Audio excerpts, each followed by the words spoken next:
The basic principle of wind energy is simple.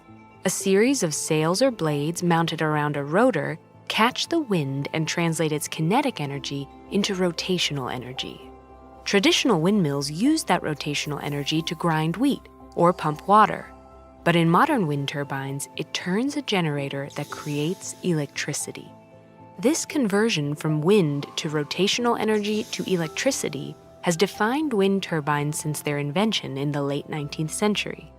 And there are three primary factors that determine just how much energy they can produce: the size and orientation of the blades aerodynamic design, and the amount of wind turning the rotor. First up, blade orientation. Wind turbines can be designed with their rotor on a vertical axis or a horizontal axis. Vertical blades can pick up wind coming from any direction, but with much less efficiency than horizontal axis rotors. Horizontal designs allow blades to capture the wind's full force by tracking the wind's direction and turning to face it. This turning process is called yawing, and older windmills achieved it through manual monitoring. Today, wind sensors and computer systems automatically adjust the blades with expert precision to capture as much energy as possible. Outside rotor orientation, the blades themselves need to be shaped to maximize efficiency. While early designs used flat blades, modern blades are curved like airplane wings. Wind travels faster over the curved surface, creating a low-pressure pocket above the blade that forces it upwards. Since the amount of lift depends on the angle at which the wind is moving relative to the blade, modern blades also incorporate a twist, optimizing how much of the blade can cut into the wind. Made of fiberglass and resin layers, these blades are strong enough to operate through rain, lightning, and blistering sunlight for over 20 years.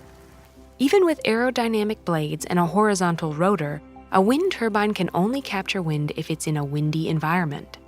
Wind speeds typically increase the higher into the atmosphere you travel. So today, most turbines are well over 100 meters tall, with equally large rotor diameters. A turbine of this height and size can capture a huge amount of wind, generating enough electricity every year to power 750 American homes. A wind farm of 200 similarly sized turbines could power over 150,000 American homes, or twice as many European homes, for an entire year.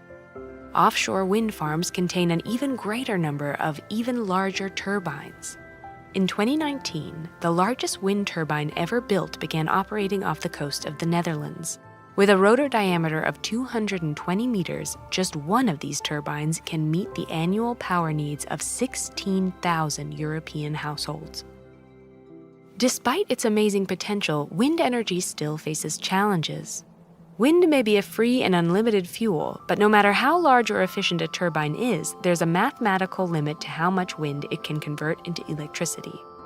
German physicist Albert Betz calculated that since some wind must remain to keep the blades spinning, a turbine can only ever capture 59.3% of the wind's energy.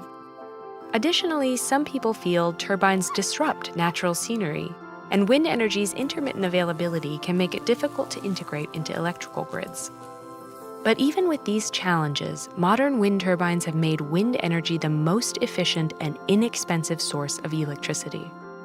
Wind turbines already provide essential energy for communities around the world, and for many farmers, hosting a wind turbine can be a reliable source of additional income. With continued improvements in wind forecasting, electrical grid infrastructure, and energy storage, wind power might blow away all our energy problems. Next up, learn how solar energy works. Or, if you're more of a big picture person, explore whether we could power our world with 100% renewable energy.